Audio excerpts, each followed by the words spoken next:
Sick Harrison Price for Monday, June 2nd, 2025, coming to you from the Nation Network studio built by Arbor Lee here at the Historic Wall Center. In this program, a presentation of Bet365. Matt Sick Harrison alongside Blake Price, four-time Juno Award winner Mike Rogerson, hitting switches, conducting things. Big show coming up for you.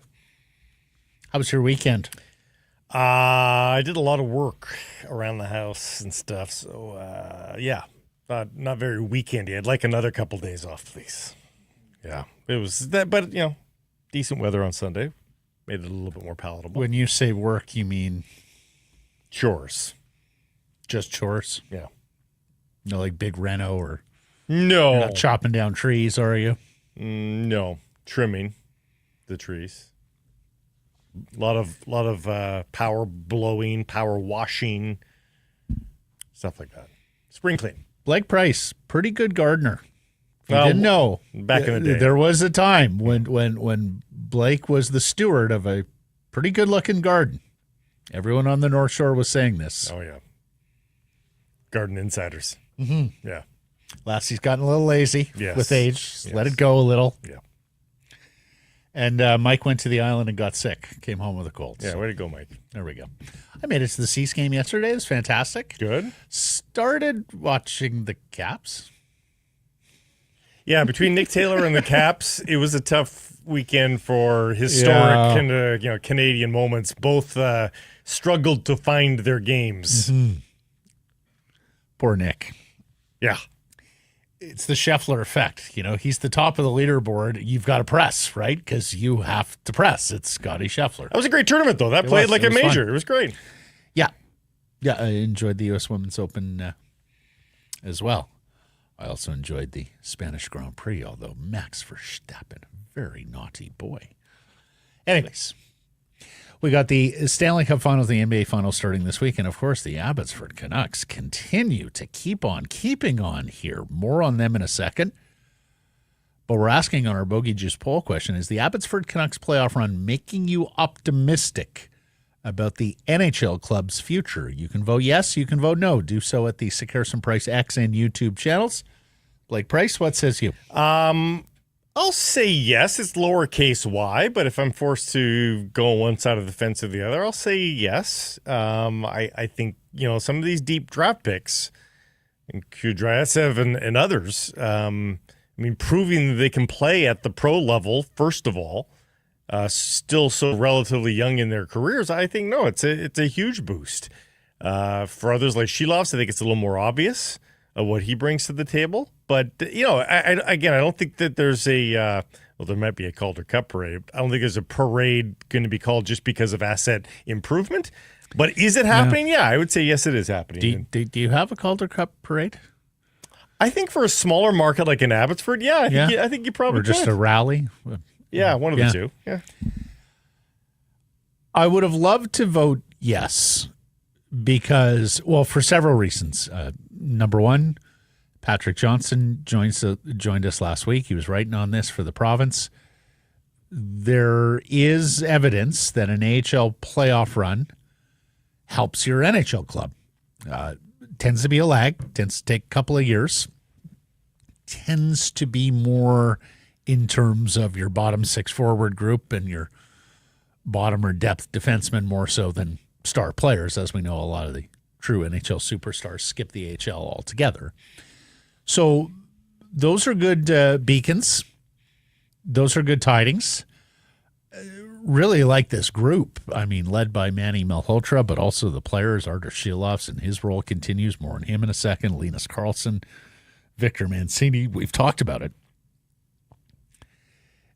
And for any other franchise, Blake, I might say yes, but Quinn Hughes' future, Elias Pettersson's bounce back. Two massive elephants in the room. Yeah, that's overshadowing just about everything with the Vancouver Canucks. So I voted no. Well, both those things can be true at the same time. They can be creating assets, and those two things are elephants in the room. Yeah, it's just they for me, outweigh, overshadow, and are going to have a far more dramatic effect on the franchise's fortunes than whether or not they can cobble together a cheap bottom six with good young forwards who are on entry-level contracts. Yeah, I mean, there's no two ways about it. It's a big issue for the Canucks. But hey, some of these assets that are created might indeed become at least the sugar in a deal that maybe remedies one of these situations. Maybe. Didn't connect those dots. You're connecting a lot of dots, though. That's what I do. Yeah. Connect dots. It's pretty far in between those dots, though. Assets are allowed to be created while you deal with other files. Fair enough. We're golfing today. We'll need bogey juice. I can already feel it. Oh, you're making excuses already? Well, no, it's just played Monday, played Friday. Back has been a little cranky since. So hoping we hold up. Well, and hoping the card isn't too terrible. Well, but it may be. The bogey juice might flow indeed. There you go. Luckily, I have the code SP15. That's not SPF 15. That might be advisable today, too. SP15 gets you 15% off your bogey juice order at bogeyjuice.com. The merchandise is spectacular as well, and the crisp apple, ginger, and top shelf vodka taste will win you over. It's your summer drink, bogeyjuice.com. Our top story today brought to you by Yellow Dog Brewing, Neighborhood Brewing, Foolish Winery. Abbotsford, the Canucks, take a 2-0 series lead with a 1-0 victory in Game 2 Saturday before 7,050 at Abbotsford Center. Game 3 looms tonight in Texas. Arty Silovs continues to be the story for the baby Canucks. He stops 26 shots for his 5th shutout this postseason. Akito Rossi, remember him, scores the lone goal in the third period, assists from Surtees Arshdeep Baines and from Linus Karlsson. And there you have it. A 2-0 series lead, home ice defended by Malhotra's Charges. They are off to Texas for the middle 3 games in this best of 7. That's how they structure it in the AHL in the conference finals. Arty Silovs is now up to 10-3, his record, with a 1.61 goals against average, a 941 save percentage, and 5 shutouts. And he was talking about in the postgame about how good he's feeling about his own game right now. Feel good, I think we upped our level in general. We're not playing, I think, a little bit smarter, talking more with the defensemen and forwards, how we want to play.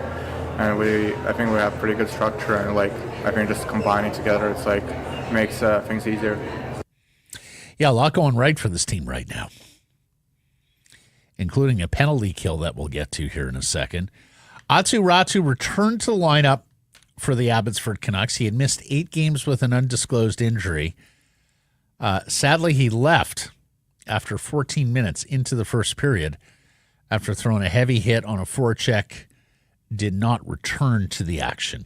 So you wonder if that's related or just coincidental. Right. Abbotsford started on the 4th line, by the way. They were trying to ease him into the game. Yeah. Abbotsford took 8 minor penalties in this game, but it didn't hurt them. Doesn't hurt them because they're automatic on the penalty kill.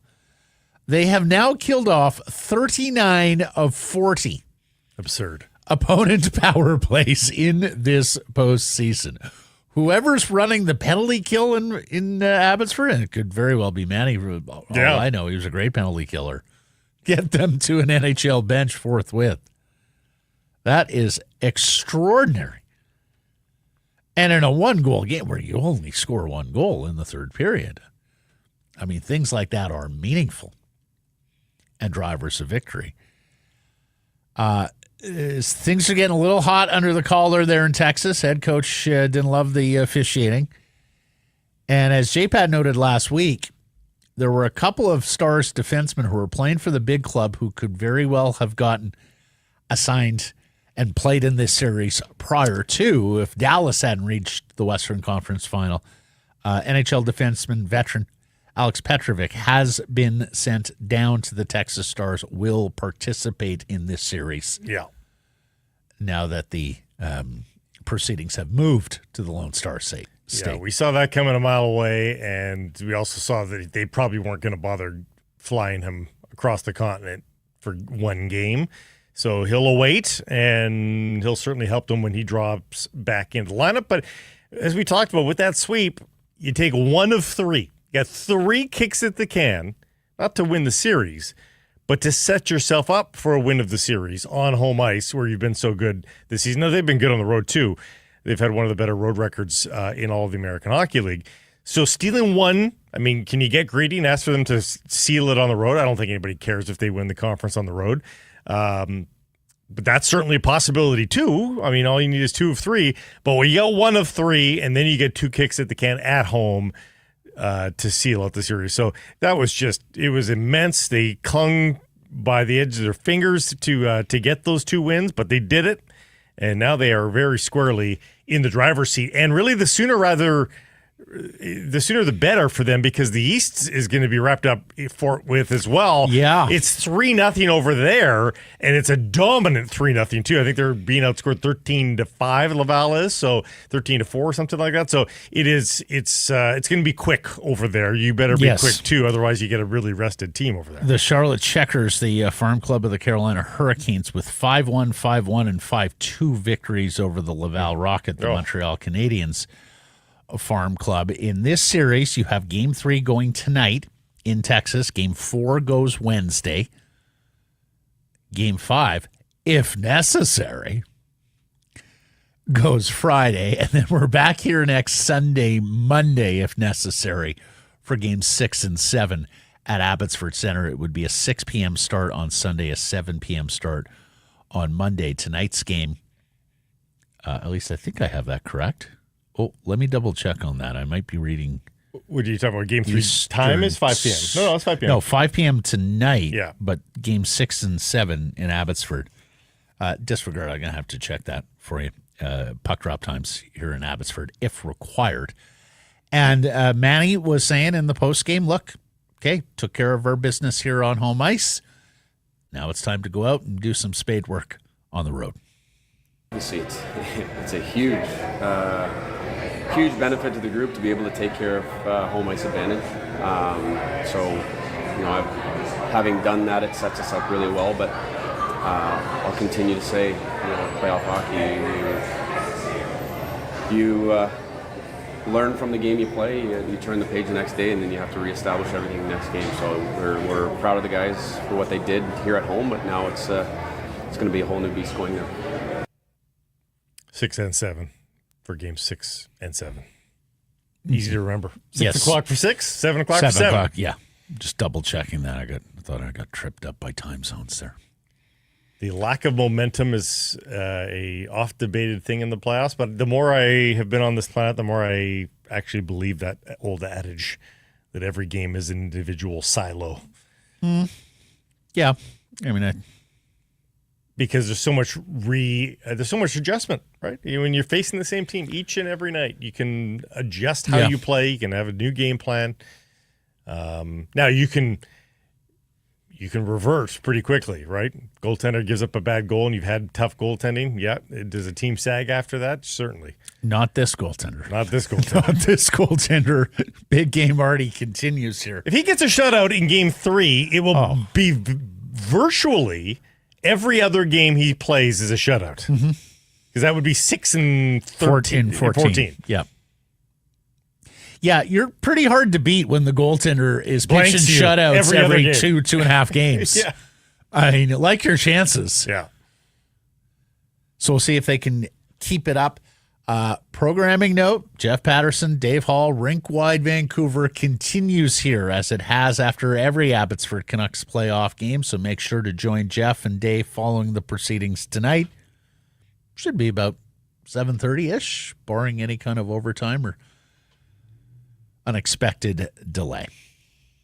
And sometimes there is that come playoff time, as we know. So you never know when that's going to go, but keep your ear to the ground for when that comes. As for your ear to the ground, well, the Plated IPA. On special, go check it out. Your private government liquor stores, a fabulous big brew for big moments like the Calder Cup playoffs. I had a rescue lager at the baseball game Did yesterday. You? Yeah. Fantastic. Yes. New 15 packs of those available too.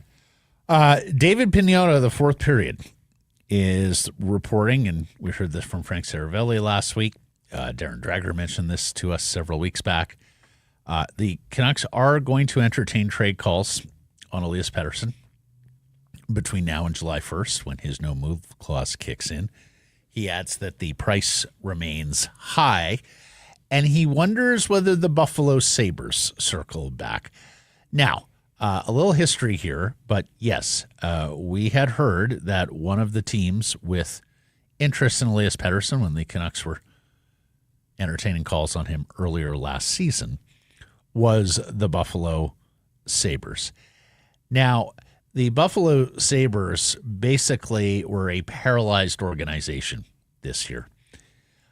Kim Pegula, one of the co-owners, her health has not been well. Her husband, Terry, has been by her side, had put in, just wasn't around as often as he would have been if everybody was A-OK health-wise. And so the theory was that Kevin Adams, their general manager, was basically, he didn't have to make any moves because he didn't really have an owner breathing down his neck on yet what was yet another disappointing season that ended prior to the Stanley Cup playoffs for the Buffalo Sabres. They have the longest drought right now in the National Hockey League.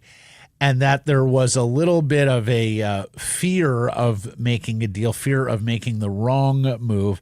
Of course, did make some trades at the trade deadline, including a sizable one with Josh Norris and Dylan Cousins.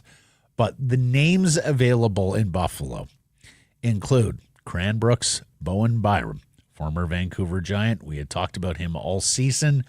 Doesn't necessarily love his lot in life on that Sabres blue line, stuck behind a couple of good offensive defensemen, or at least highly pedigreed offensive defensemen in Rasmus Dahlin and Owen Power.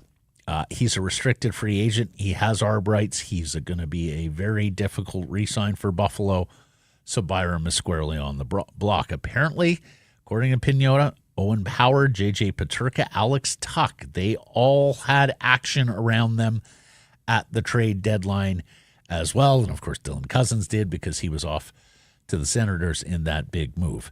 Now, none of those guys are center icemen, Blake. No. And the Canuck blue line really doesn't need Bowen Byram anymore. No. You could move some deck chairs around to say, oh, they would be better if you did this, that, and the other. Oh, sure, he's a good player. But it creates work for you, right? Mm-hmm. The minute you acquire him, you've got to move other bodies out. And it's not clean. Not a clean acquisition if you're taking on a defenseman. We have talked about it in the past, but Josh Norris is Quinn Hughes' BFF. They go way back together. Mm-hmm. Now, it would be irregular for a team to acquire a player at the trade deadline and move off of him and move him on in his career in the summer. But does any kind of Elias Pettersson to the Buffalo Senators deal for you require Josh Norris in the return? I mean, this is assuming that Tage Thompson is going nowhere. I mean, if you want to tell me Tage Thompson, Thompson or Norris, fair enough. But you tell me, would you need to get Josh Norris? He's $7.95 million. He's under contract for 5 more seasons, so you have him for a while here. And when did he played just a few games for Buffalo, just very, very late in the season? He came back from his shoulder injury? Josh Norris has had a couple of significant shoulder injuries in his career. He is 26 years old and has never played more than 66 games in an NHL season. And yes, he played just 3 games with the Buffalo Sabres. But he didn't have to leave again, though, did he? After the trade, it was 56 games total for Norris this year, in which he scored 21 goals and put up 35 points. He finished the season basically April. Yeah. No, those were March games. My people in Ottawa told me that for the most part, Norris was past the shoulder ailments that had plagued him for a couple of seasons, but it's kind of like Filipino and concussions. It's like the next hit to that shoulder where it goes pop again, and you have to wonder about the player's long-term viability. So that's, kind of the tricky thing here is even if Buffalo is willing to talk about him in an Elias Pettersson move, do you take on yet another player whose health going forward has a significant question mark? Yeah, so he came back, played 6 games after the shoulder injury, and then it was an oblique injury in the final month of the season. Yeah. That sidelined him for the final 18 games. So it wasn't the final 3 games of the season. It was mid-March. He played a few games for the Senators in the new Threads, and then the oblique injury. Buffalo in the new Threads. Sorry, yeah, yes. Buffalo in the new Threads. The old Threads actually was the LaFontaine era Threads that he wore. Beautiful. The unis are beautiful. I mean, one of my favorite unis in the NHL. I want to see them back in the Stanley Cup playoff. I don't like the Buffalo head. I don't like the Buffalo head. Oh, no, I don't mean the Buffalo head. I mean the classic royal blue. And millennials like the Buffalo head. Do they really? Yes. Like they are the snorting, smoking. Yes. They love it. No, old school. Anyhow, I love the acquisition. Like WWE character, the old Buffalo head. If you have any sense that you think you can keep Josh Norris healthy, yeah, perfect. Because he's a good player. Yes, he is. Ticks the box of second line center, and maybe just maybe placates Quinn Hughes just a little bit. So it's a fabulous idea. Again, if you think you can keep healthy, or conversely, if you get him on a discounted deal because he's damaged goods. Yeah. I mean, they just gave up Dylan Cousins as a centerpiece for him. So, I certainly don't think they're proceeding as though, although, maybe they've got him in and they've learned a thing or two and think, oh, he's already stung him once. Yeah. Oh, boy. Well, I mean, stung. They were playing out the string. I hear you, but yeah, I mean, I think if you had any clue in Buffalo and Josh Norris was trying to play through something late in the year, you know what, Josh, saved it for next season. Are you suggesting that Pettersson is going the other way for Norris? Because that's dangerous. Well, that is my suggestion. Yeah, that if Buffalo is interested in Elias Pettersson, what do you have to have back from them as centerpiece? And don't get me wrong, like Byram, Peterka, Tuck are all fantastic players. But I think you need a centerman back. Well, yeah, I mean, I think Norris, in addition to Pettersson, would be the trade you want to make to get yourself 2 top 6 centers. Well, sure, ideally, but... Yeah, what are the chances you've got the ammunition to bring back Norris? Exactly. Probably not very good. I mean... Yeah. Needless to say, I think this is a team that wants to get to the playoffs next season, not just add futures. Here's the other thing we haven't talked about with Petey that we should. So the way his contract is structured, a lot of the money is paid out in signing bonus. In fact, over the totality of the deal, more money is paid in signing bonus than an actual base salary. Mm-hmm. This was his first year on this 8-year extension. And in year one, he earned a $12,000 signing bonus and a $12 million signing bonus and a $2.5 million base salary. This coming season, it's a $10 million signing bonus and a $4.5 million base salary. Now, the earliest that signing bonus can be paid is July 1st because that's the new league year. In the past, the Canucks have pushed these bonuses a little deeper into the summer, and I suspect it has to do with their own personal accounting business here and cash flow. So we can't, I can't sit here and attest that it's July 1st that Elias is going to get this money. But the bottom line is, if you're an acquiring team, if you acquire him at the draft, great. But it could be a few days later you're stroking that big check. So are you going to have interested teams go, well, we're interested, but not until the bonus is paid out, which of course means then the no move clause kicks in. Could you work things out so you could agree to a trade, pay out the money, and then ship them the next day sort of thing? I suppose. But, as daunting as that is to the trade process, if you are someone who believes that the Canucks aren't going to win with number 40 and should move on now before any more underachieving seasons at $11.6 million take place. The flip side is,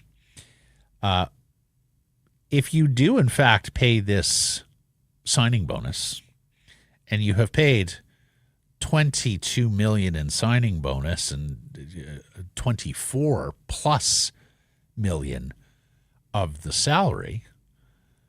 Now I say this with asterisks, but it's only $68 million for the remaining 7 seasons.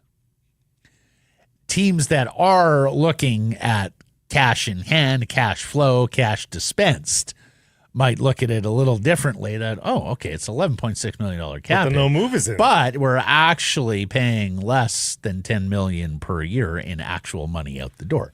And if you could do that without having the trade restriction, then yeah, you're snookered anyhow. Which is why maybe, just maybe, the CBA doesn't kick in early enough. Like Major League Soccer just brought in, you can trade cash again. Oh, really? Yeah. Just like out of the blue? Yeah.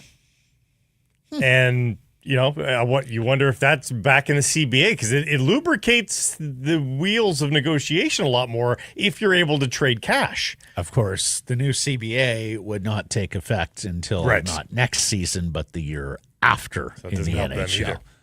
So you would be looking at keeping Elias for one more year, the no move clause triggering, and then dealing in whatever new world this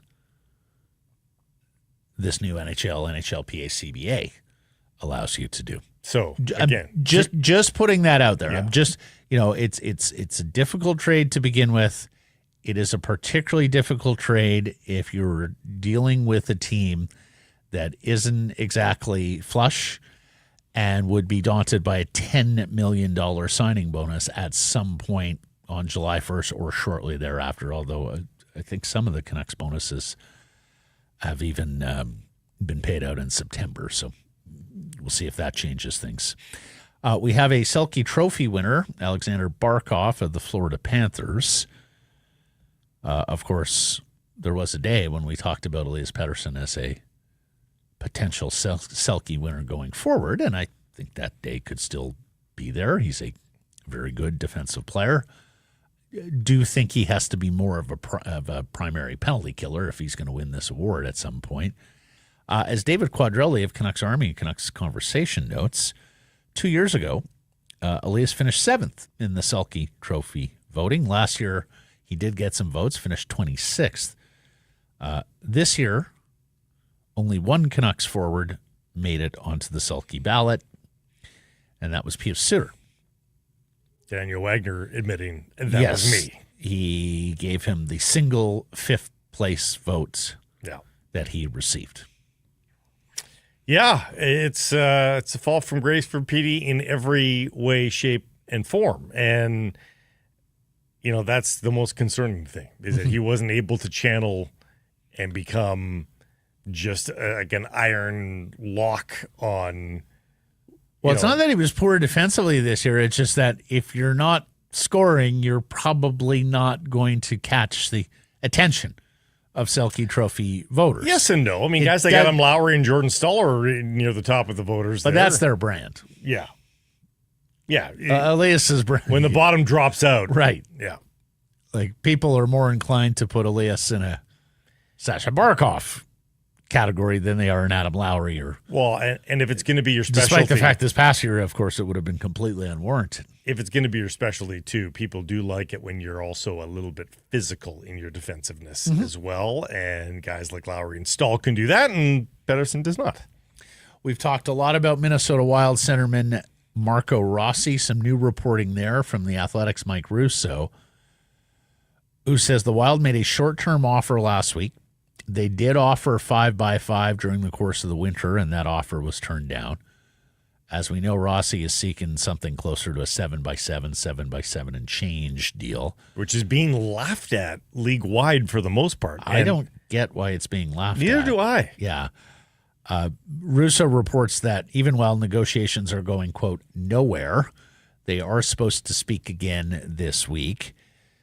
He spoke to Bill Guerin about this. Guerin used the "if you can make your team better" line when talking about trade interest in Marco Rossi. The agent referenced not only the contract, but the role being an issue to be resolved there. Rossi found himself on the fourth line during the Minnesota Wild's brief playoff existence. And who are we kidding? It's always a brief playoff existence with the Minnesota Wild. And let's get the Canucks in round two. So it's not just money-based. The bridge that they have to cross there also is how much is he trusted by Coach Hines? Is he going to be used there in Minnesota in a primary role? And again, it's that, can you win with a guy? Like they don't think the stature of the player matches what they see as a playoff winner, which is a good thing. If you are pro Rossi to the Canucks, that is a good sentiment to have out there, because really, Canucks can cross that road when they get to it in terms of being a playoff team again, and they can worry about that then. But, I think right now the Canucks need somebody that helps that little rubber disc get across the goal line. And he does that for the Vancouver Canucks, if they can get him. Yeah, I mean, I think there's a case to be made that you construct a team to the best of your abilities, looking at the Stanley Cup and not just getting in. But alas, I hear your mouth there as well. Bill Guerin told Russo teams are calling on Rossi. He suspected that it's all the chatter here on the outside about Rossi that is getting teams to pick up the phone and call him, but said he's, quote, not dying to trade him. So there you have it. As per what you were just talking about, okay, the point totals are there, the pedigree's there. Why doesn't Minnesota like him? Here's Jay Fresh, minus the player card, just a written evaluation. Rossi's a tricky player. There aren't any other 5'9" top six centers in the NHL. He doesn't have a particularly dynamic skill set.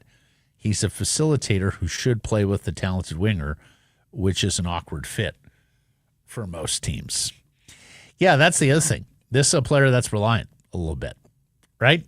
This isn't a player where you stick him at center ice and say, you go play drive and make wingers better. He is going to have to play with some degree of talent with the Vancouver Canucks. And, of course, they are a little bit thin when it comes to top scoring wingers. Now, I suppose you could say, put him with Jake DeBrusk. Of course, at least Pettersson's supposed to play with Jake DeBrusk. He didn't play with Kaprizov, it should be mentioned. Yes, he did not. You could say play him with Connor Garland.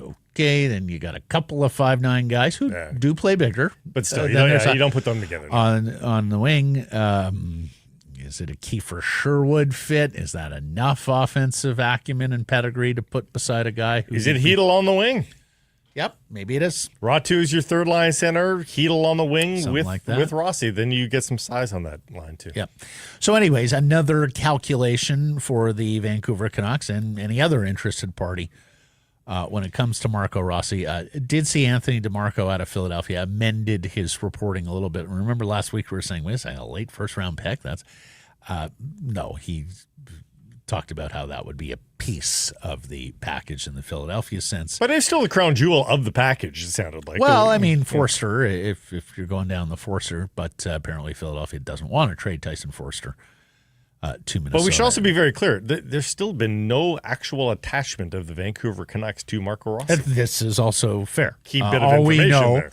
All we know is that Jim Rutherford has several times this summer said that they are going to pursue a top two center, and has also indicated that it's more likely that that center comes via a trade as opposed to a free agent signing. Yeah. So it's really a process of elimination. How could you not be in on this player? One of the few that are available. Right, Surely exactly. you should kick that. And of course, as we've talked about, Philadelphia, Winnipeg, there are a host of teams looking to upgrade their top two center positions. And I suspect, even with his imperfections, that there will be a significant market for Marco Rossi if there isn't already. I mean, Guerin said teams are calling already. So there you go.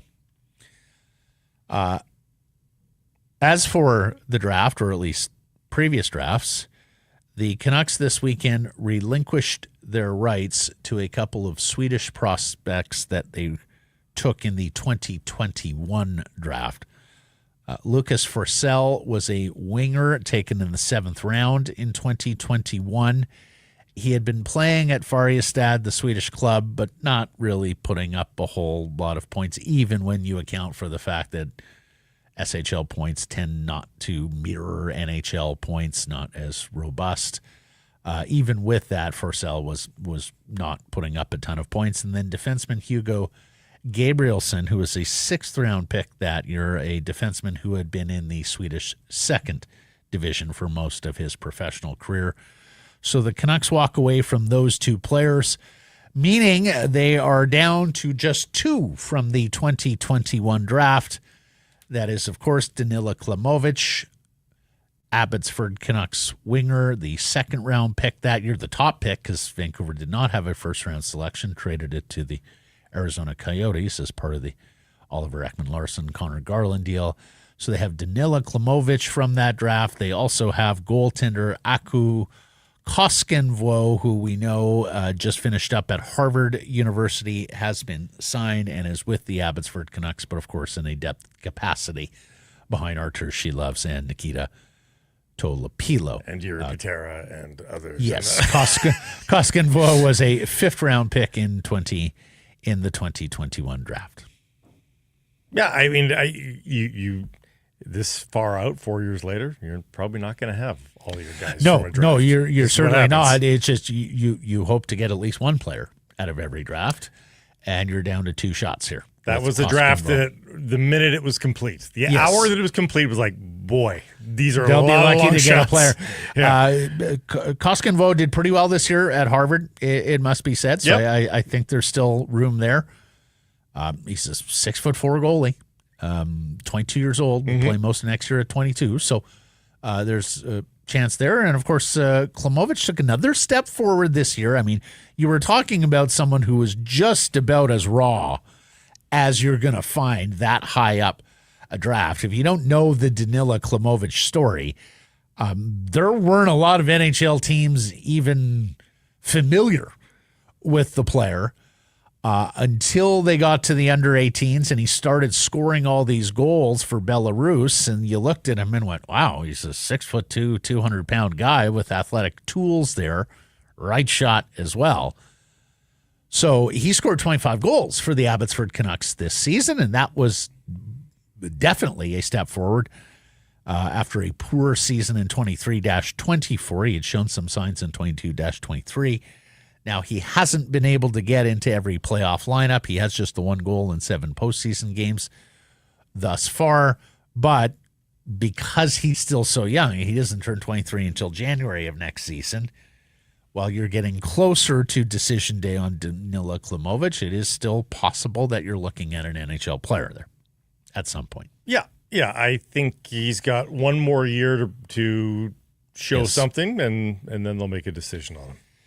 And the UFAs in the NHL, the unrestricted free agents, are starting to come off the board as teams get about their business and re-sign their own players. Now, as Patrick Johnson told us last week, the Canucks are going to take another shot here at Brock Besser. Still doesn't sound good there. I'm actually more interested in the Pius Suter and Derek Forbert files. I think they might be a little more gettable here before July 1st. So the New York Islanders late last week re-signed winger Kyle Palmieri. It's funny because Lou Lamoriello conducted their trade deadline with Palmieri as a rental, chose to keep him, said after the fact, we hope to re-sign him.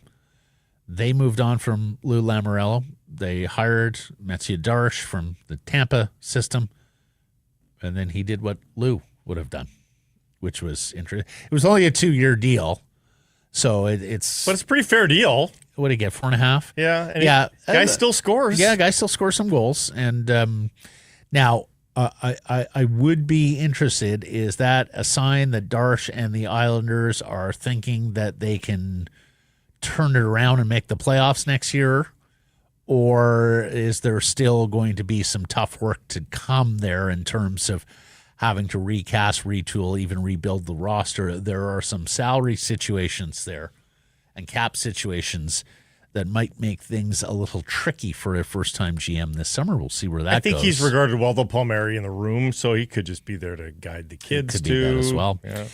Yanni Gourd, reacquired by the Tampa Bay Lightning from the Seattle Kraken this past season. He not only resigns, but he gets a 6-year deal from the Lightning. Now, it's very low money. It's very easily bought out down the road. Basically, any time in the second half of the contract, he can get bought out, and you, of course, have to double the years. But it's only $777K on the cap. So you could make this a 3-year deal. Really? If you were the Tampa Bay Lightning and really come away scot-free. But he's productive for them. He got 14 points in 21 games when he put on the Bolts jersey again. Yep. And look, for the Canucks in their search for a center, by no means would Yanni Gourd have been ideal. No.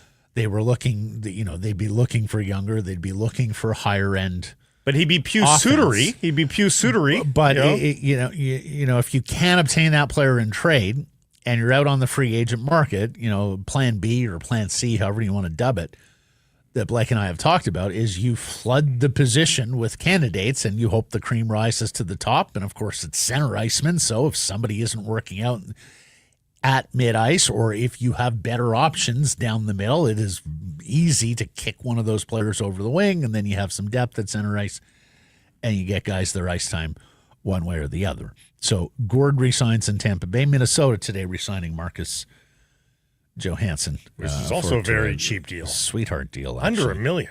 Yeah. I was surprised to see. He must love his lot in life. So anyways, less than a month ago, before the NHL entry draft, and there's some delicious rumors now are out there on the entry draft that both San Jose at number 2 and Chicago at number 3 are interested in moving up to the first overall selection, presumably to take Matthew Schaefer, the OHL defenseman who missed most of this year with an injury. We'll see where that goes. The Islanders, of course, and Darche hold some cards there in terms of what they want to do. There's some whispers that they really love James Haggins, the Boston College centerman. He was a Long Island guy, grew up on the island, rooting for the Islanders. But first overall, you take the best player available. I'm not sure Haggins is that, at least at this stage of the proceedings.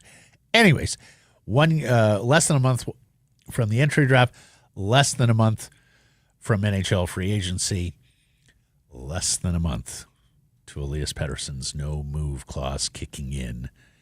And if you're not familiar, folks, that no-move clause for Pettersson, it lasts the duration of the contract. Yeah, no risk. Oftentimes you will see the no moves turning into a limited no trade in the final years of the contract, as teams like to structure it that way to give themselves a little bit more flexibility and options with the player as he ages. In the case of Elias Pettersson, he got a full no.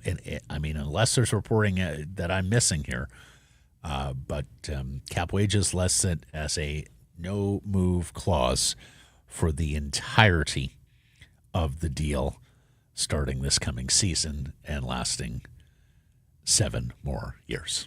Just that, huh? Just the 7 more. Just 7. Just 7. But he seems happy. So it's fine. I mean, if you want to play the salary game with the contract, Blake, there's once you get through 27, 28, a lot of the money has been paid out. And then he says, no, I don't want to be traded. And you're right back where you started. At least it'd be affordable. Let's get to today's menu. Man. It's brought to you by Greta A fantastic spot to watch the big game, pregame, postgame. We told you about that, but it's an even better spot if you're hosting an upcoming party or event. If you need a venue for a team building event this summer, check out Greta. They have the fantastic street food. The smash burger is absolutely delicious. They got the arcade that encircles the bar. It's got young persons games. It's got old guys games. It's got Pop-A-Shot. It's got Mario Kart. Who doesn't love a good Mario Kart? Check it on out. 50 West Cordova. For information or to book your event, go to gretabar.com. Greta, let the games begin. John Shannon is going to join us here as we talk about, he had Rick Tocchet on his program last week. So we're going to hear what Tocchet had to say. We're going to talk about the Vancouver Canucks. Well, we're going to talk about the curse of the Vancouver Canucks. John, a British Columbian from way, way back, remembers their entry into the NHL.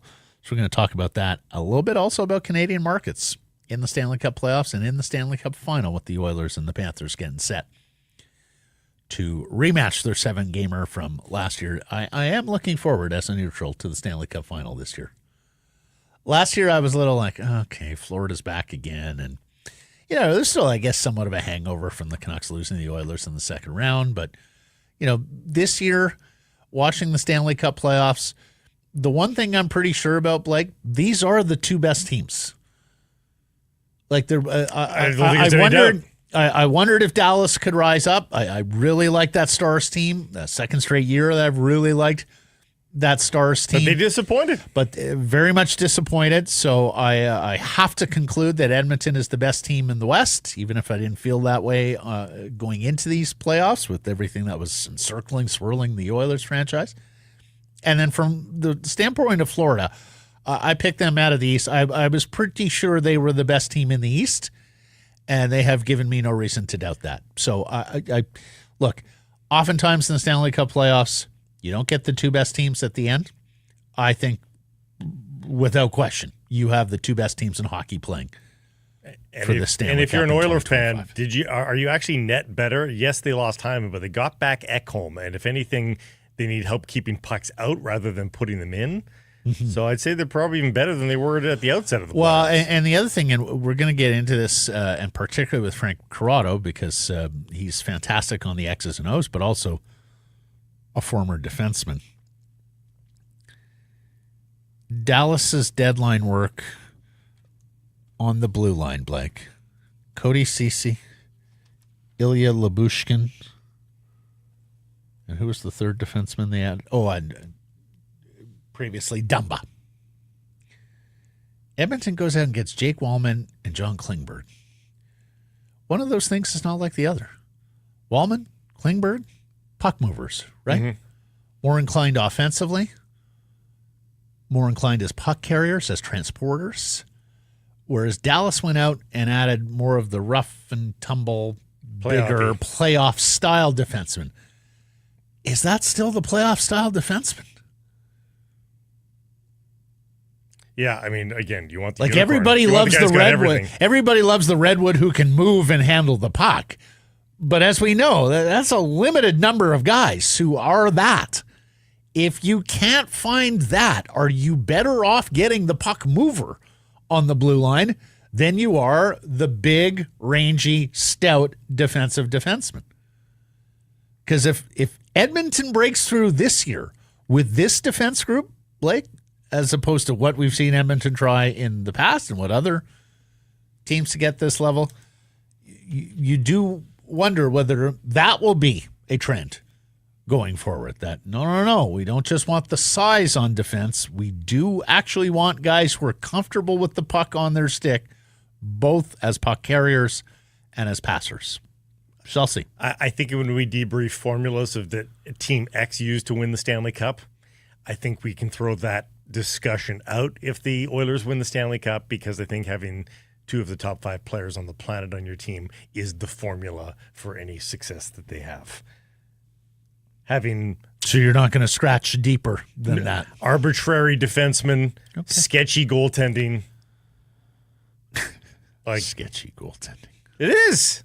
You have no idea what you're getting on a night-to-night basis with that goaltender. Well, I mean, he's been pretty good for a series and a half here, at the very least. Let's see. We can give him that, right? Yep. All right, time now for our Bet365 Bets of the Day. This segment proudly brought to you by Bet365. How'd you do on the weekend? I did not go Whitecaps. You went Whitecaps. I went Whitecaps for the win beyond regulation, and wrong. So wrong. Mayor of Wrongville, wrong. I don't remember what I did. So why don't you go first then?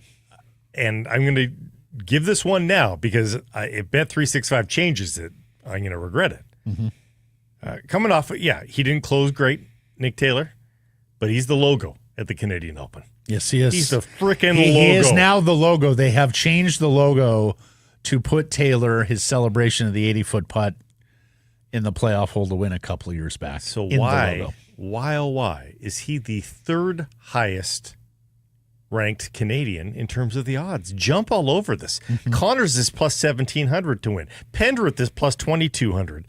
And then Taylor and Hughes are the same at plus 3,700 to win.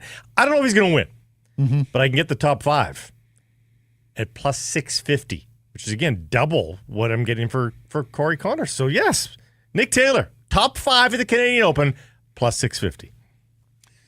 Canadian Football League begins this week. I'm just putting this out there for all the interested parties.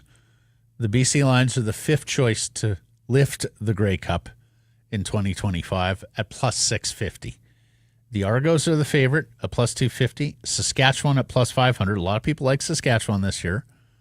Montreal at 525, which, if you believe in their young quarterback, might be the best value on the board. Winnipeg at plus 550, which, if you believe in their old guys still having one more year, might be the best value on the board. And then the Lions at plus 650. I've seen a lot of people like that Ottawa team in the East, and they're plus 650 as well. So there's in Edmonton won the offseason, quote unquote, plus 1,000. So there you go. There are your Grey Cup odds for 2025 as we're a couple of days away from the start of a new season. I remember I took the Abbey Canucks with the spread. So I got the result, but I didn't get the spread that I wanted. So right, it was a one-goal game. Yeah. If you want to get in on the action for the Stanley Cup playoffs at Bet365, they got you. Game props, player props, totals, money line. You can bet futures like Stanley Cup champion, Conn Smythe winner, whatever your bet. It's never ordinary at Bet365. Download the app, get in on the game. An official partner of the Stanley Cup playoffs. Must be 19 or older. Oh, I forgot to mention, we have Amar Doman on the show as well, the BC Lions owner, in advance of their Saturday home and season opener against the Edmonton Elks. Of course, Snoop Dogg, the pregame concert. Getting into a lot of things with Amar, including how he tracks down and books this act, but also what to do next year when the BC Lions will be evicted effectively from BC Place for just over a month, so that the FIFA World Cup can go forward. And Amar shares some ideas. And if you're from around the province, it's probably going to sound pretty good for you. A chance to see the BC Lions up close and in person. John Shannon is next.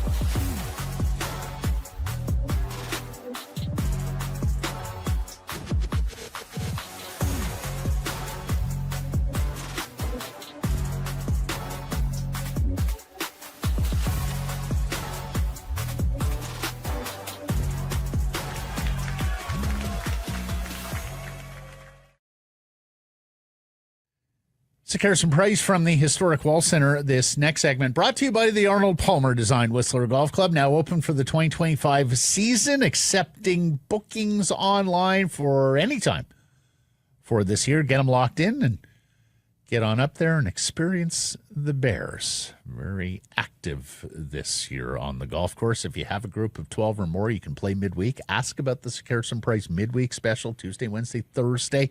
WhistlerGolf.com/groups. Follow on social where you can see the Bears at Whistler Golf.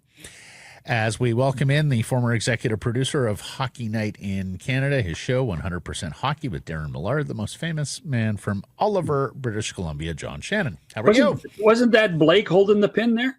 No, it wasn't Blake. It was not. No, I forgot to shave. I'm not usually around the pin. Yeah. No. Very good. You were holding it. Very good.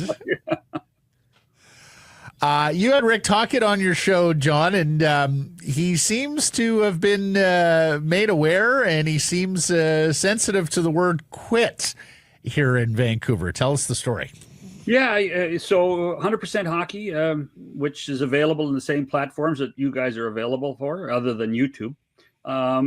The amazing thing was we had a really good discussion about the future.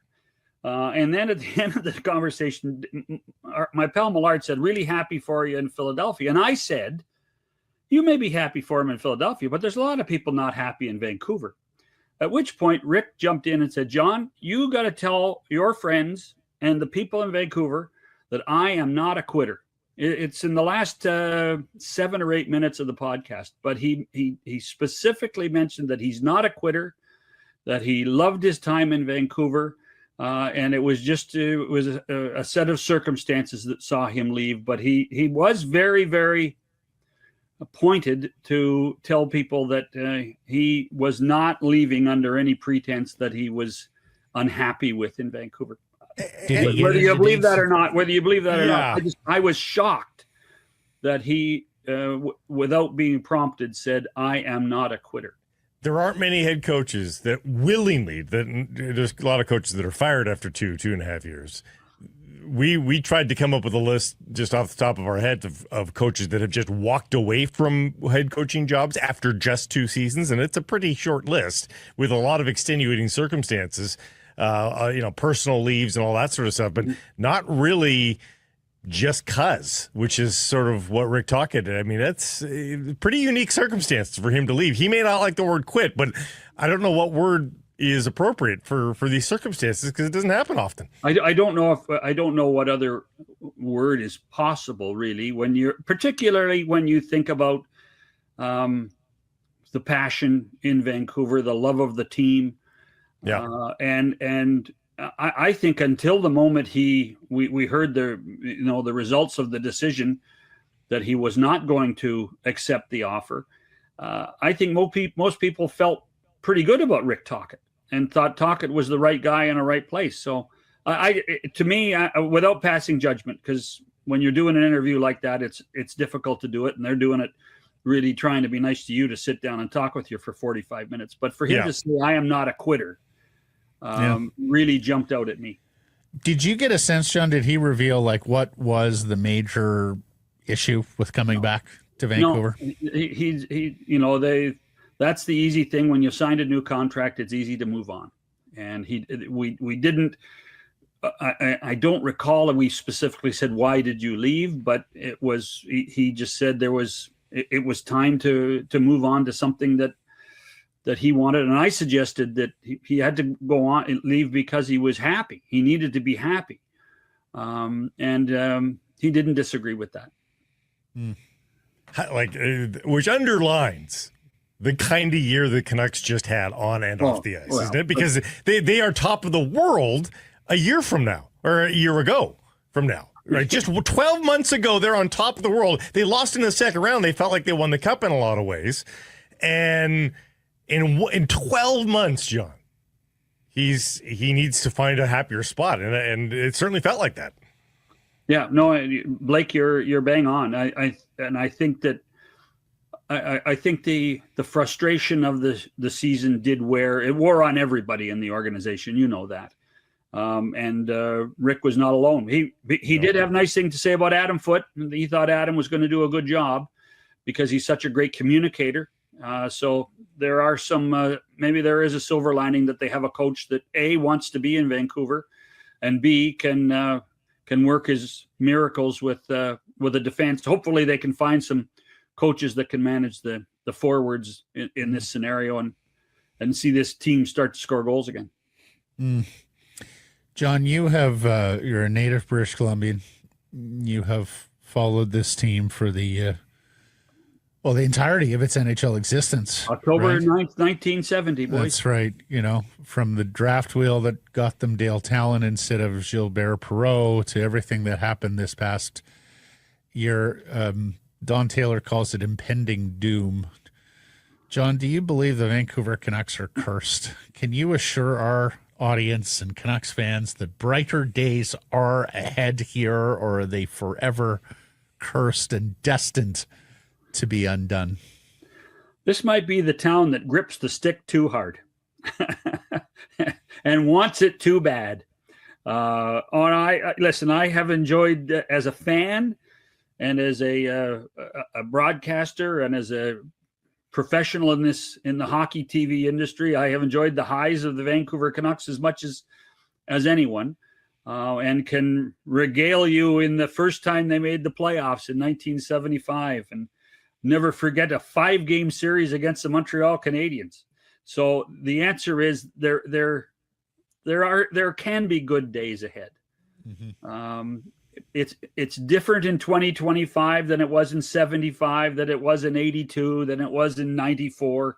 Heck, it's even different than 2011. Although 2011,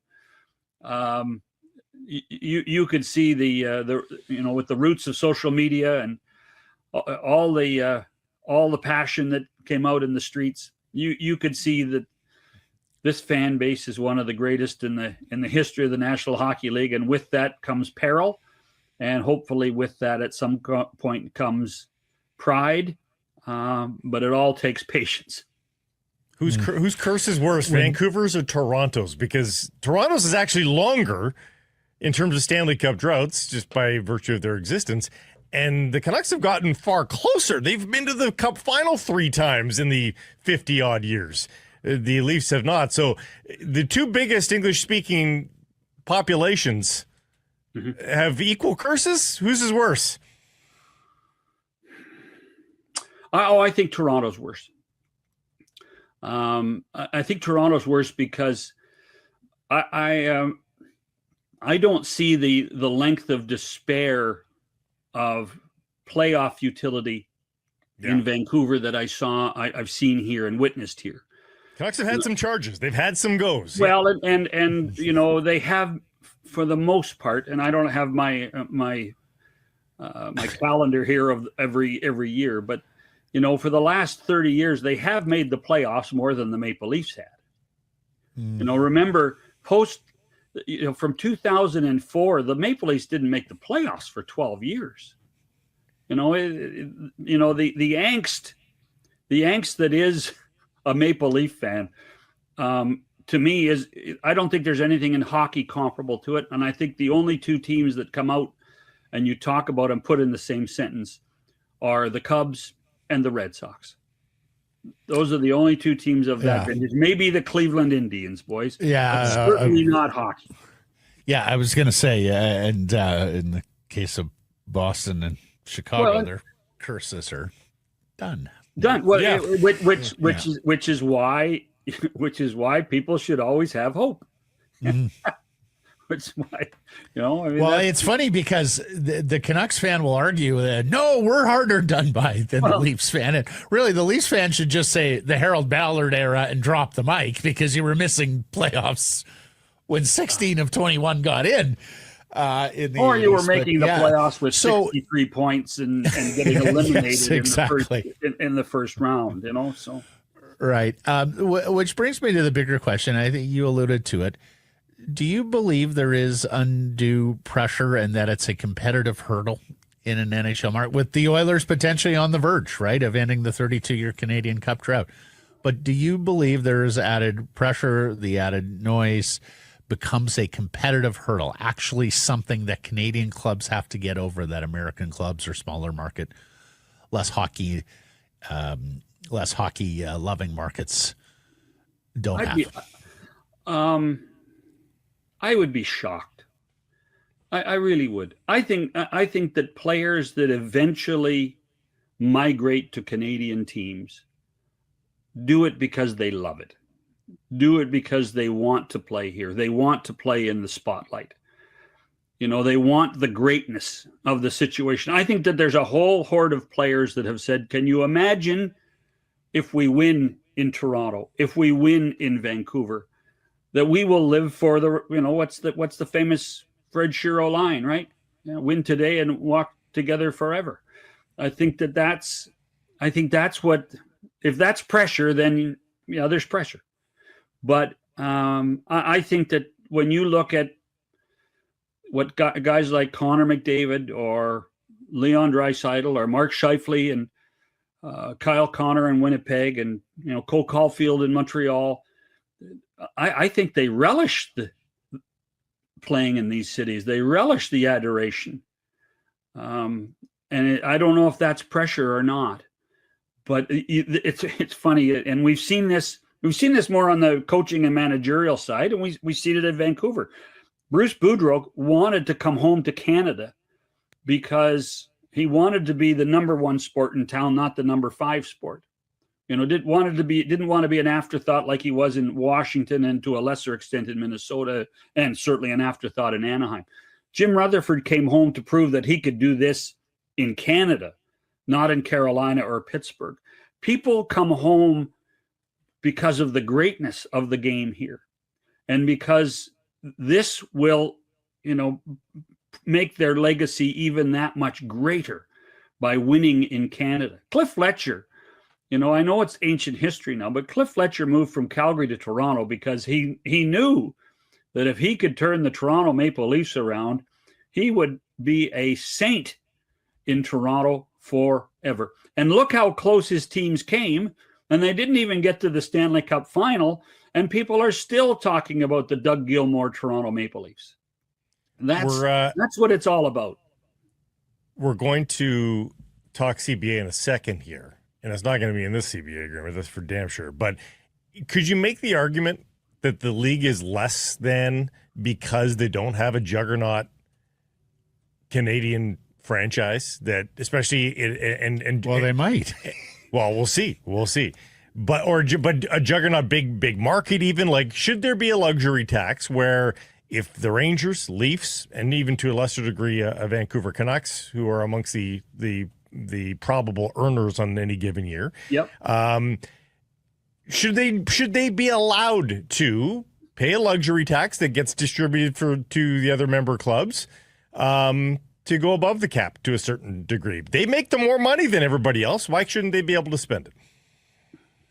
You could make that argument, but that's not gonna hold any water with the people in charge. It's the great equalizer. We see it every year that there's 2 or 3 good players that have to get moved, and then it creates that word of parity around the league. And that's why by the way, people in Edmonton, Blake, might think they do have the juggernaut. When you go to the Stanley Cup final 2 years in a row and gotta win one. And come within a goal of winning the Stanley Cup and now have home ice advantage, this may be it. It's if that was the case, Blake, the issues that we're seeing in baseball, because we are seeing them in baseball, and in the 80s and 90s, it was the Yankees could buy anybody. Now it's the Dodgers can buy anybody.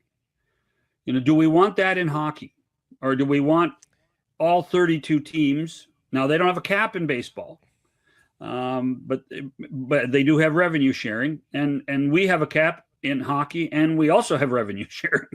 So these are the Vancouver Canucks, the Toronto Maple Leafs, Montreal, Edmonton, the Rangers, Detroit, a few of the other big clubs, Philadelphia. They've been financing the bottom 10 for a long time. And really, with these expected jumps, and I keep calling them expected because we don't have a CBA, so no, but that's going to happen. That's going to happen. No, I yes, absolutely should. These jumps, I think, are going to price some teams out of the upper limit. I do see a world where your Ottawas, your Winnipegs, Columbuses, some of the smaller, aren't going to be able to spend right to the limit anymore. So we'll see how the league does with that. What I'm interested in your take is on the income tax-free jurisdictions, and Matt Larkin had the tweet last week from the Daily Faceoff. So it's 6 of 32, so it's just shy of 19% of NHL teams are without state income tax, right, and they've earned nearly 63% of the conference final berth since 2020. So, no one is saying the Florida Panthers are there just because of state income tax. I hate when the argument is reduced to black and white for the simple minds. No. It is one factor within many. Florida is very well managed. And I also hate the fact, when people say, oh, well, look back at the previous 20 years. Well, I mean, that rejects the notion that this could be a recent phenomenon. You tell me, there's 26 franchises on one side of the ledger here. John, could you see them pushing for some sort of equalization, some sort of way to be able to account for the fact that these 6 franchises, the Florida teams and others, are able to sell their players on no state income tax and extract additional value? It's what many people are saying about this Yanni Gourd contract extension too, right? That's equal to $4 million elsewhere, right? Yeah. Well, between the two places that Gourd last played, Seattle and now Tampa, neither had it. So I mean, correct. So it's a fascinating discussion. I remember having this with a few people in the league office when I was there, and that was a long time ago. And really, what the answer was then is that every franchise has advantages. I mean, the Toronto Maple Leafs and the Vancouver Canucks have great advantages working in hardcore hockey markets where people pay dollars, where people pay big dollars to watch the game, and there are corporate partners and sponsors are lined up to be in and amongst the Maple Leafs and the Canucks and ownership. They don't have those same issues in Florida. They don't have those same issues in Tampa, although Tampa's done a magnificent job as a business. Arizona was a tax-free state for all intents and purposes. It was, less than 1%. How did that work? It didn't. Really, the strength of those teams right now that are winning, that are in tax-free states, are the people running them. This is a very subjective business. And this is why the cap was put in place initially, was to say, and this is not a direct quote from the commissioner, but this was to say, we're going to let the people with hockey strength decide who wins, not just the person with the biggest wallet. And so the cap came in, and what happened was the teams who are creative, teams that had great scouts, great coaching, great managers, in theory, were supposed to win the Stanley Cup. And that, for all intents and purposes, was it when you look at what Stan Bowman did in Chicago those years, by being forced to remove bodies, and what Jim Rutherford did in Pittsburgh. Those are the great equalizers. No doubt, no doubt. You don't win a Stanley Cup without good management, without good players, without good coaching. When do we look around and say, okay, it's more than just cyclical?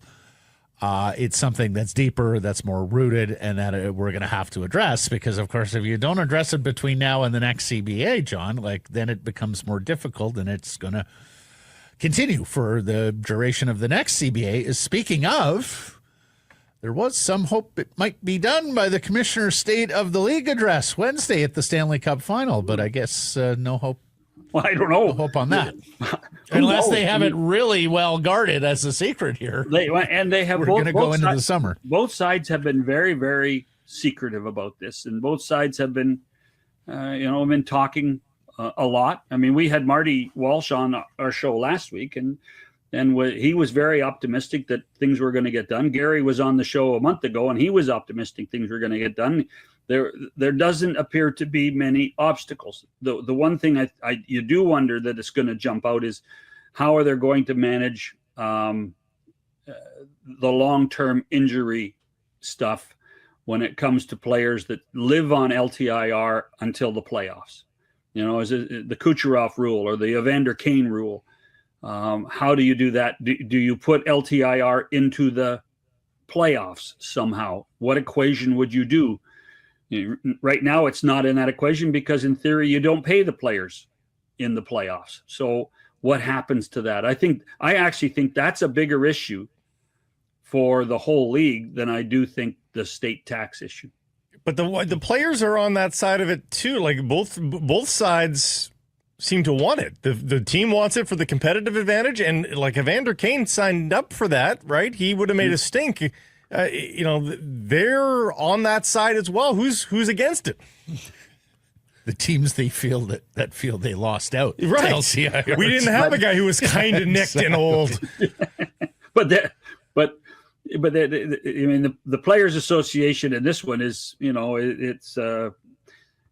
it's on both sides. You know that as well as I do. So it's like when there's a player safety hearing. They have to represent both players. Right. So they have to be involved on both sides. But that to me is one where you say that I do think that there might be some traction. But again, you never know. It's what are the players prepared to give up for that? Or if they're not insisting on that, what are the owners and the commissioner prepared to give up?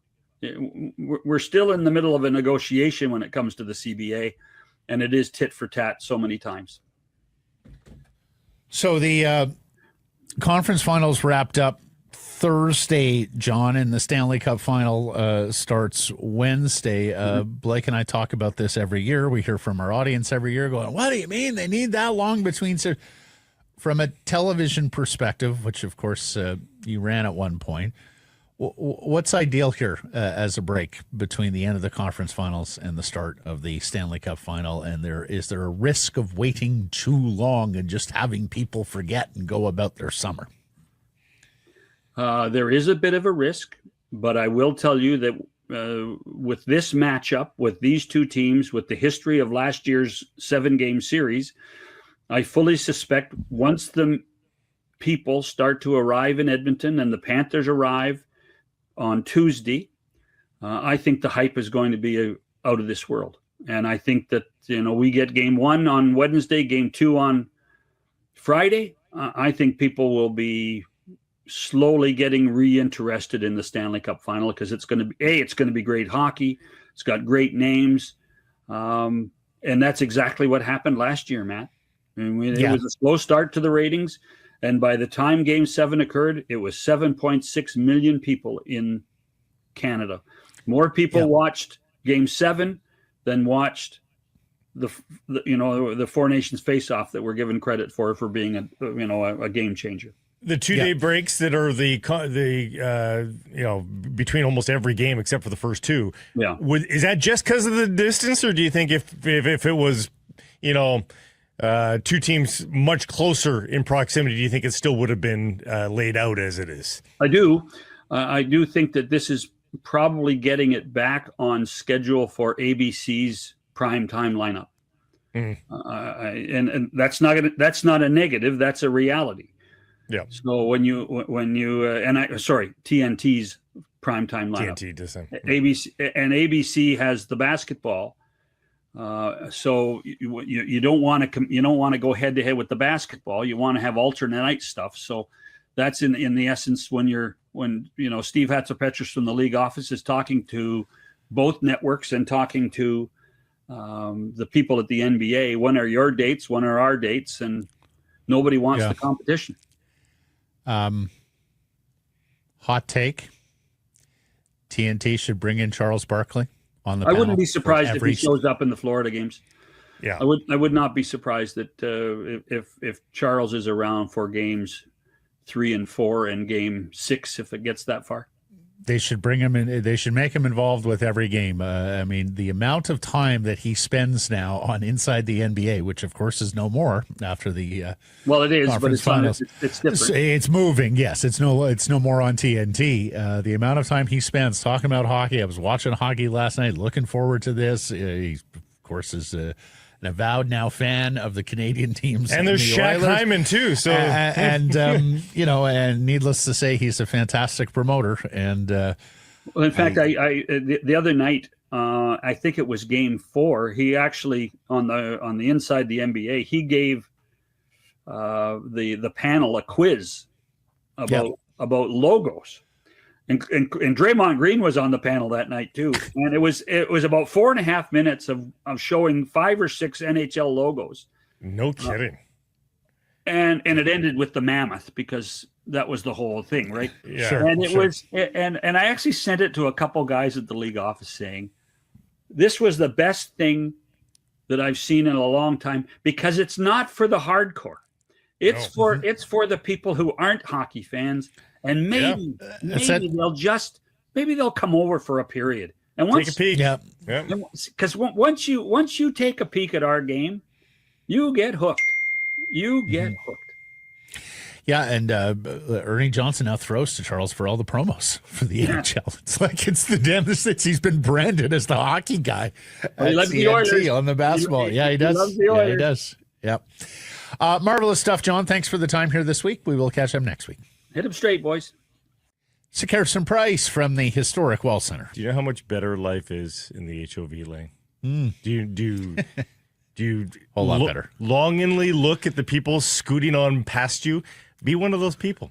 Jump into a BZ4X at your local Pacific Toyota dealer and find out what it's like to be liberated from traffic. Live in the HOV lane. Stay away from all those gas stations in this 100% electric vehicle that needs to be driven to be believed. And that's all they ask that you do.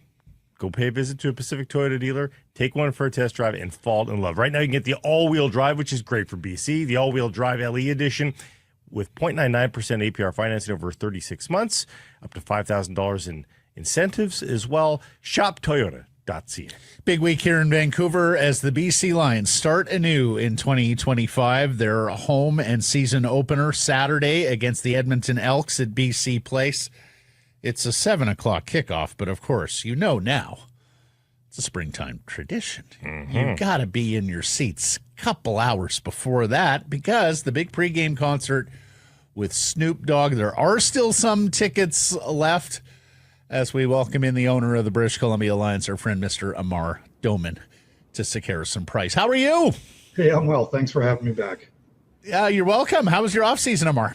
Yeah, you know what I was saying a little bit earlier, there is no off season, that's for sure. And I'll tell you, the amount of work that the team and the executives have done there, it's been a lot of turning over the earth this year. So a lot of changes, very busy. The club's been very busy. As we know, this concert is your baby, as Dwayne Vanneau always says. So take us through the process, Amar. When does this get started? You're planning, like, when do you book the act? Take us through the process of booking these pregame concerts. Yeah, it's complicated. There's only a certain amount of artists that can, play a certain city, because they're all locked up or tied up on tours, and there's all these contracts and, regions that they can go into and can't go to. So you start to slim down who could be available. And then the artist, wants to decide, the kind of caliber we're bringing in, which is A-list, whether they want to do this or not. And, having a track record now has put us on the map as this is a go-to event for a performer, because you're going to get all kinds of media and exposure and a bunch of different age groups. And, we've kind of earned that now. So that piece is easier on getting the artist, but it's really trying to get the availability. And we really started on this immediately after Grey Cup. There was a lot of work in Grey Cup, I think, really went well here. So we were working hard on that last year. The team really was, and our Grey Cup team. And certainly that, finished up, and then we got to work on this in kind of December, and got it locked down a couple of months ago. And Snoop's a real brand, you're saying nothing of the guys that you brought in previous to this, but he's a celebrity in addition to being a musician. So it's added value here for you. Yeah, it is. And, if you take a look at what's left on the tickets now, I mean, it's really behind the stage, and I think there's some premiums being held for season tickets. Otherwise, it's toast. I mean, it's sold out. It's going to be so much fun on Saturday. 2 o'clock, the doors are going to open. So the street party's 2 o'clock. My apologies. The doors will open 5:30, 5:45. I would get there early. If some fans are watching here right now, I'm sure they are. Please get down there early. Enjoy the street party. Get in your seat a little bit early, because last year when we had 50 Cent, there was a lot of people still trying to get into the building. It's a little process to get through with your bags and all that. Don't be one of those last guys trying to get in and miss the show. Get there early is my advice, and enjoy that show. It's going to be fantastic. So it's been 3 rap acts in a row here, Amar. Are you telling me, based on the availability, that it wasn't quite by design? No, you know what? You do a little bit of thinking on this, and what's going to resonate across a bunch of different age levels and things like that. It's complicated. Music is art, so you're going to have some people. Why'd they do this? If you do country, why didn't they do? You're not going to win 100% here, but trying to bring in some big talent that kind of resonates with football, the music a bit, and all that has just worked out. And who knows what will happen in the next number of years? But yeah, we could be up for a change in the next couple of years. But for now, the sellout really tells me we're doing something right. He's a huge football fan. He's known for hanging out on the sidelines of games, whether that's USC or one of his NFL clubs. Do you know if he's sticking around post-concert to hang out on the sideline? Well, we're hearing that he might, so that's good. And, these guys are a little bit last minute on how they roll. But he certainly loves football, and this will be his first CFL game. So he's excited. He coaches his son's flag team, and he's very, very deeply involved in football at all levels. And also his generosity in the LA area on what he does for the football community is second to none. Some of the things we're trying to do here in BC. All right, let's talk some football now then as well, what he might possibly be seeing if he does stick around. And I saw you guys in the middle of the pack in terms of odds to win the West. Do you feel you deserve better than that? Or, based on what you've assembled, do you feel like that's a fair launching off point to start the season? Yeah, a lot of changes. And I think being an underdog is always a good thing. We don't want that pressure on the team. I really believe that, look, there's been, coaching changes, a lot of roster changes. Firmly, Nathan's got the keys to the offense. Our defense looks good. They shored up, made some changes there. So, it's all going to gel together. I don't think this team comes out and just starts to kill it. I don't think they need that pressure. It's really now recalibrating as a new organization under new leadership. I think Buck Pierce is going to be fantastic. Ryan's doing excellent there on the personnel and everything else. I think we're going to be in good shape. But, let's give them some time to get together and not put too much expectations on. So middle of the pack, I'm good with that. And it's fine to not want pressure on the whole, but I mean, Nathan's going to feel some pressure regardless, right? He knows that last season was not what he expects of himself, and the fans were a little bit disappointed, I think, but we also know what he's capable of because we've seen the top end of that. But where do you think his headspace is at right now? When you give this guy time to learn the offense, you give him time to work with his teammates. He has proven he's an elite quarterback in his short career. I believe last year he came in a difficult situation. VA was hurt when he came in and started. He was still hurt. Came in, had to learn another playbook. New guys. It wasn't the same team. Like Burnham wasn't there. All those guys he was working with. Butler. Now Butler's back as a running back. Those guys were key in the 2022 season. So we look at this and say, hey, let's let him get on the field and let's let us play to the talking. And he's now had that time, I believe, to really gel with the teammates and the coaches over the last while in full training camp. And he looked real sharp in that first quarter in Calgary. 8 for 8, perfect. Took off a couple times. That's Nathan. He's dialed in. We first opportunity to talk to you. You got a new GM, new head coach. What made you decide that changes were necessary at the end of last season? Yeah, we got together and did an autopsy at the end of the season and just sort of felt, look, it's been several years with Rick. Rick was a great coach. We still feel like we were just kind of hitting a limit and we couldn't push through it. And it was time to maybe make some changes and just see what happens. For good or for worse, we're going to find out. We just thought we need a change of leadership here, a little change in the locker room, and kind of clean up that co-GM structure, which I inherited when I bought the club. I never liked the co-GMs. I think you got to have clear lines. It's just how we run our businesses as well. So I think that, it started to clear up and just give everybody more, not only, autonomy, but also, responsibility. And then, hey, at the end of the day, accountability. Yeah. Based on your answer to that previous question, so is this like a feeling out year, or do you anticipate as the goal to compete for a Grey Cup this season? I think the goal is always to get into the tournament. And, let's focus on making the playoffs. Let's, it's you've got to do okay. It's not too hard to make the playoffs in the CFL. So it's pretty bad if you're not one of the few that make it in.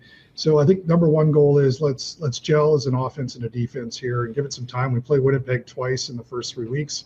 They're still an elite team, even though they, didn't win the Grey Cup, but they're right up there. So we've got our challenges. The Elks is going to be not an easy game Saturday night. This is going to be tough. They're a very different team. Trey Ford's got the keys there, new coach as well. Different Elks team than we're used to. So it's going to be tough coming out of the gate. The goal is to just make the playoffs. Once we get in there, all bets are off, and I know our fans are going to support the heck out of us. We noticed last week when we were in BC Place, the renos are already underway for next year's FIFA World Cup, weeks 2 through 6 of the CFL season. Sounds like it's going to be very difficult, if not impossible, for you guys to play at BC Place during that period of time. What's the plan, Amar? What would you like to see in terms of a schedule for the Lions early next season to account for the lack of availability at BC Place? Yeah, so I think the way it's going to work is 2 games that we're going to be at home are going to be postponed to go somewhere else on those 2 weeks. We're looking at different venues in BC. There was opportunities for us to go to other Canadian cities. We said, absolutely not. We will do this in BC.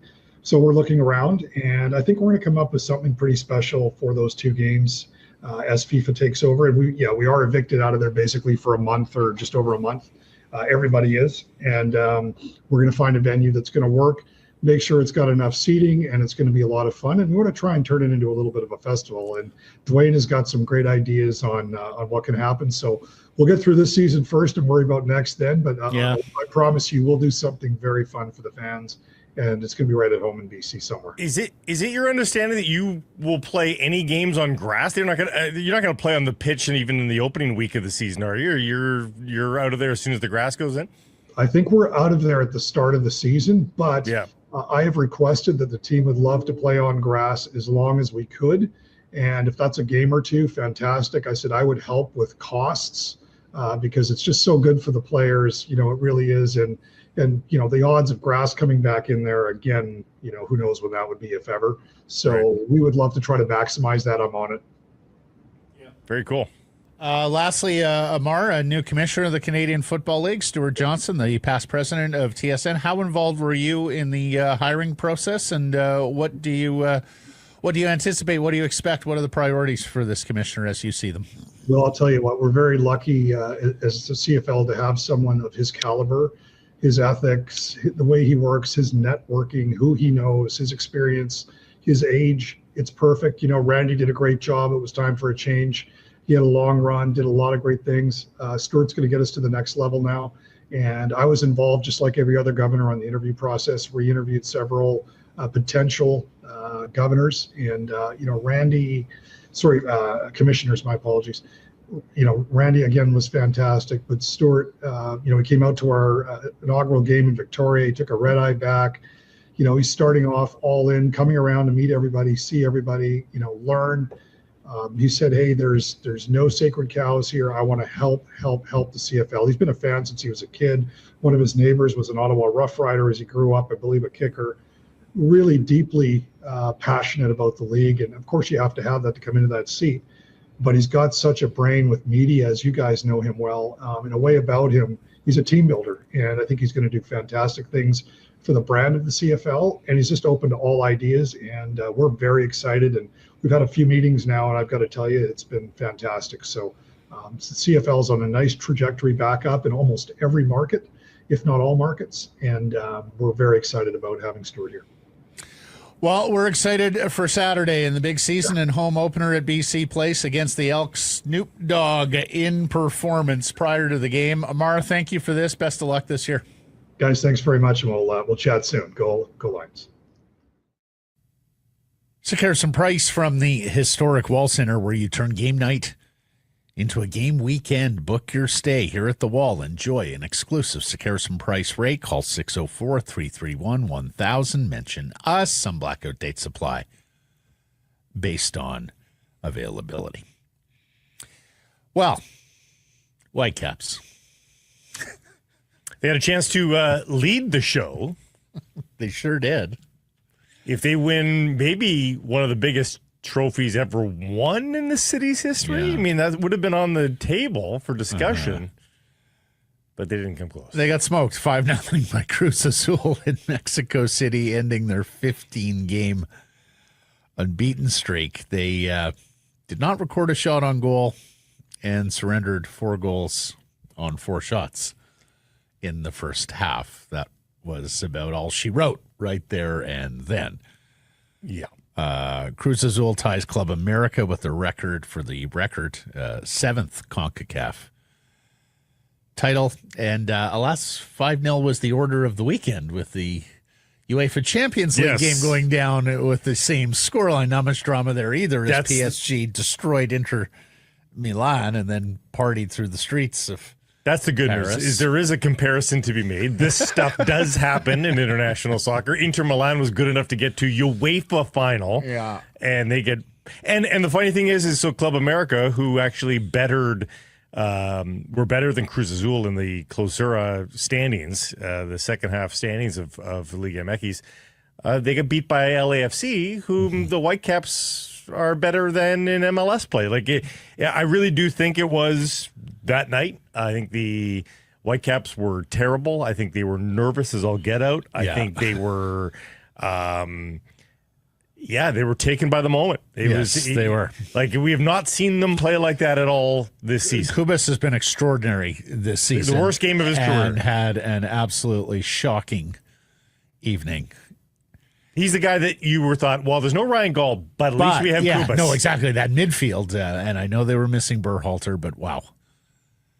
That was the varsity versus JV, and such a tough night for the Caps. Even the video board at Terry Fox Plaza at the sold-out watch party had its issues. Okay, now that we're done with that, we can get back to MLS play in the Canadian Championship. Of course, they were idle in MLS play this weekend. Other teams were active. San Diego and Minnesota both won, so the lead atop the West has been reduced to 2 points for the Caps. They still have 2 games in hand against both of those pursuers. So it will be somewhere between a 2 and 8 point gap whenever these games are played and made up to get to level. Seattle lost to Minnesota on the weekend, which was helpful in that if they'd beaten Minnesota and then beaten Vancouver, then that's a 6 point swing for the Seattle Sounders. Well, Is it a 6 point swing because the Caps were idle, right? It's 6 points gained. Right. Whereas now the best they can do out of that stretch is 3 points. And Minnesota, I don't believe, plays this coming weekend. So, that probably, a draw would have been the best case scenario. But if one side has to win, that probably is the best case scenario for the Whitecaps. But again, they're missing 10 players for this June 8th game. Is it 10 now? 10. Well, nine to international duty and 1 injured. Oh, of course, Ryan Gault, yes. Home to Seattle Sunday. It's a 6 p.m. kickoff at BC Place. Cascadia Clash, of course. And it's probably not going to get a whole lot better for the next 3 weeks with Canada playing in the Gold Cup. We don't know that Nelson and Ahmed are both going or Adekube. It might get tougher in terms of roster decisions. We'll see what Jesse Marsh decides. This is just for the Canadian Shield tournament they're being called away for now. Jesse Marsh can change his tune for the Gold Cup. But, those are 3 big players for the Whitecaps that could be gone for weeks and weeks and weeks. Right now. For tickets, more information, check out whitecapsfc.com. BC Lions trimmed their roster Saturday. Final cut downs from CFL training camps. Sadly, Canadian wide receiver SFU product Rice and John did not make the grade. Neither did defensive back Jordan Perryman, who had played in 10 games for BC last year. We mentioned Friday there were some guys pushing for jobs in the secondary. Wound up pushing Perryman out. Nathan Rourke started the Friday preseason game in Edmonton. Was a perfect 8 for 8, 84 yards, engineered 2 scoring drives before giving way. But some terrible news from Friday as well, as Canadian offensive lineman and projected starter at right guard David Foucault, back for another tour with the Lions, carted off the field with a serious leg injury. It did not look good there on the field. Other surprising cuts from around the Canadian Football League. Former BC Lions wide receiver Alexander Hollins let go by the Edmonton Elks. GM Ed Hervey, former Lions GM, explaining they had some young guys they decided to go with there. Toronto cut all-star running back Kadeem Carey, and Montreal waived running back Walter Fletcher. We'll see if Ryan Rigmaiden gets busy with any of the cuts from Alex Hollins other is teams. Because they almost re-signed him in the end anyway, right? Even after the he won a grievance. He won a CFLPA grievance, and so the question became, okay, if you're paying him anyways, why not just pay what's, the rest of the salary? Don't lose the player and the money. Him? Yeah. And of course, this injury to Foucault is probably going to change the ratio for the Lions. They were anticipating going with Canadians at center and at guard. I think Michael Couture at center might be the only Canadian starter now on the offensive line. Of course, they start a number of Canadians at other positions, including untraditionally at quarterback. So we'll see. We'll see what Coach Buck Pierce decides with his staff to line up Saturday against the Edmonton Elks. Happy weekend for Blue Jays, for baseball fans at large in this part of the world. The Blue Jays sweep the Athletics. They move 3 games above 500, just 1 game out of a wild card berth right now. And the Seattle Mariners continue to cling to first place in the AL West. They got a walk-off from Cole Young in his first big league game. This is one of their top prospects, a one-time first-round pick, a second baseman who had been doing great work down at AAA. He got called up, and there you go. He contributes in his first game as an M. And speaking of walk-offs, the Vancouver Canadians come back down 5 runs to beat Hillsborough in the final finale of their 6-game set yesterday at Nat Bailey Stadium. I was there, and Blake, a sunny day at Nat Bailey Stadium. Is there anything better? It was absolutely perfect day for baseball. That was the first walk-off of the season for Vancouver. You remember they were 1-12 in one-run games at one point. Victor Arias doubling home the winning run in the 10th. Vancouver scored 4 in the 8th thanks to a 3-run home run from Nick Goodwin. They got some splendid defense from top prospect Arjun Namala in the 10th inning to set the table for those heroics. The Seas needed a win streak to get back in the first half race, and they won 5 of 6 in this homestand. Now just 3 back heading into Tri-City tomorrow. Got the 1-0 win Saturday. They got the game in Saturday. Despite the rain in the morning, got the 1-0 win. Trey Savage, the Jays' top pitching prospect, went 4.1 hitless innings in his Nat Bailey debut. And then emerging relief prospect Gage Stanifer, he pitched 4 scoreless for the save. They are back at the Nat next Tuesday for the first dog day of summer. Bring your pooch to the park. Get your tickets, 604-872-5232 or CanadiansBaseball.com. I was at Dog Day Summer last year, one of them. It's incredible how well behaved the dogs are. Well, you would hope. You hope you have the owners have the internal wisdom to be like, my dog could handle this versus could your dogs handle it? Could your dogs handle this? Yep. Yeah. Good dogs. Well, not the Chihuahua, but yes. All right. London beats Medicine Hat to win the Memorial Cup as Dale Hunter retires from coaching. Knights with a couple of guys expected to go in the first couple rounds of this NHL draft. Henry Bristevich, brother of former Canucks prospect Hunter Bristevich. He's a right-shot defenseman. 2 backup goalie Alexei Medvedev and Gavin McKenna. Well, he can try again next year. Play junior hockey next year. At least I hope. I've seen these big defections to NCAA. That's schools, right. You never know. Yeah. Gavin McKenna can try next year with the tournament hosted by the Kelowna Rockets right here in British Columbia. Results from the Whistler Golf Club poll question on Friday. With 1 month to go before his no-move clause kicks in, will Elias Pettersson be a Canuck on July 1st? Yes or no? The people said? People said yes. They said yes. Percentage? 68. 67. Very good, Blake. Diane, who would pick up the 5th largest contract in the NHL with the 5th best player attached to it? Very good, Diane. Jack, if Canucks management are truly trying to build a Stanley Cup winning team, a player with EP40's profile does not fit. Chris says he will be because I don't trust management to take a forward-looking approach. Bure's flow. They don't have the balls to move them. Wish they were more like Vegas. Ruthless. Don't get attached to players if they aren't performing. And Van Fnuck said, I voted no. Believe management lacks confidence in the player and may fear him asking for a trade once he has active trade protection.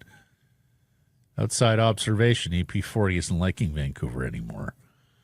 Boy, that would be a doomsday scenario we haven't contemplated yet, right?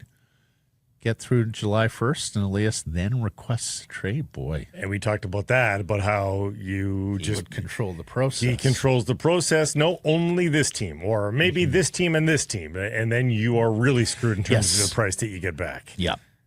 Yeah, if you think they're dealing from a position of weakness now, just wait for that no move clause to kick in. Errors and omissions from Friday's show beyond. I have one, just by way of clarification. The Connor McDavid breakaway goal was the fourth goal in that clinching game against the Dallas Stars in the Western Conference Final. Anything to self-report? Anything from the inbox? Nothing there, no. Thanks for joining us, everybody. Appreciate you spending some time connecting with the program. Please do subscribe to all our assorted channels, YouTube, and wherever you get your podcasts. Follow on social, X, Insta, Facebook, TikTok, YouTube, Blue Sky, live on many of those platforms, noon Pacific time weekdays. And, of course, support the community sponsors you hear us telling you about. And keep it local.